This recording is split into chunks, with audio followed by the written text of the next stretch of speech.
Surveys. It's probably the most important step in the process that sets up the deal, outlines what you're purchasing, and gives potential issues that may come up and how to avoid them.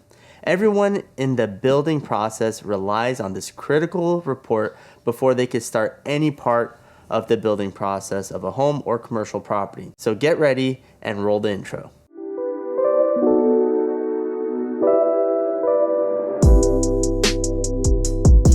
Hello everyone, it's great to see your smiling faces. My name's Victor Prasad. I'm a real estate broker here in Cape Coral, Florida, and in today's video, we will be going over surveys and why you need them.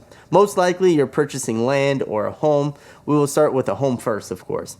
A survey will show you the boundaries of your property. This is especially important when you have neighbors, may have a fence, a shed, or trees planted on the property or over or near your property line. The majority of the disputes listed above are easily resolved with a survey. If you're purchasing land, this is even more important. There are two types of surveys that are most commonly offered. The first is the meets and bounds survey, where they mark the boundary lines of the property with the stakes.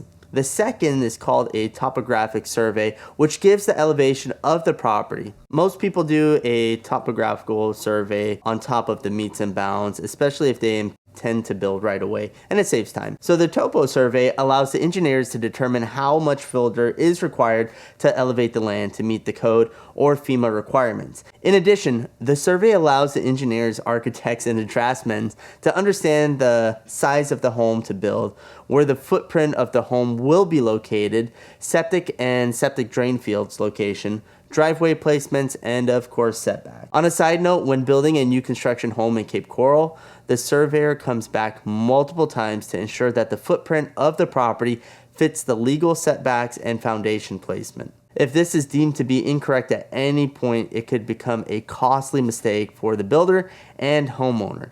Cape Coral and Lehigh Acres are very similar cities in regards to the way they are platted. All right, so what we're going to do is I'm going to go ahead and show you on my iPad here how this works with the meets and bounds survey and why they come back multiple times. So if we look in red here, let's pretend this is the meets and bounds survey. This tells us exactly where our property is. That's in red. Then the surveyor, after the fill dirt has been dumped and they level it off, what they do is they stake out where the dirt pad is going to be for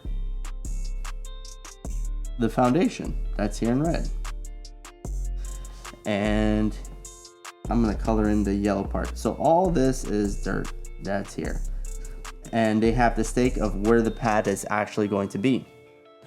They also stake out, I'm gonna put that in green, where the septic and the drain field's gonna go as well. It's important that they know and have that staked out to properly place the septic drain field or whatnot, and everybody sees it on the plan, more importantly, right? And then, in addition to that, everything is being constantly checked at this time, that before they pour the foundation, that the setbacks are correct to the sides of the property and the front and rear.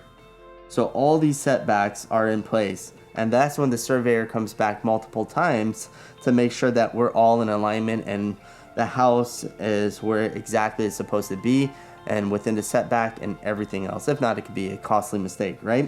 In addition to that, the topo survey, I know we're looking from a top-down shot, but if this house, if we were looking at it, the elevation, so the ground that we're standing on, and of course upwards, if we look at that, what that would tell us is how high this property would need to be built up in order to have meet the requirements for flood and code or whatnot. So that's what the topo survey does as well.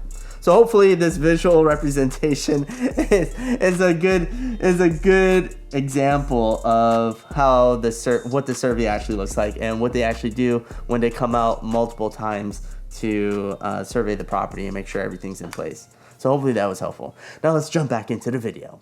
However, for larger projects, the survey is very important for all the reasons above and more. For example, larger tracts of land in the county or surrounding counties, we have to take into consideration wetlands or wildlife, meaning with a surveyor, they will stake the property, then you can call in specialty services like an environmentalist to go through the land and see if there are any protected species. And if they are, you will have the cost for mitigation used towards negotiations. In addition to the wildlife, we have to look at wetlands, which are protected in the state of Florida, and you'd want to know how much of the land is considered wetlands and a buildable area prior to purchasing. You can hire a company to perform a Department of Environmental Protection report, commonly referred to as a DEP report.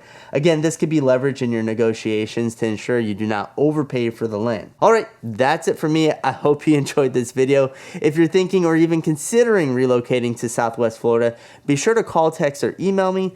I'd love the opportunity to connect with you. And if you want to know more about working, living, or playing in Southwest Florida, then if you haven't already, be sure to smash that subscribe button, click that bell notification so you're kept up to date with the latest content. Thank you so much for watching, and as always, own more real estate.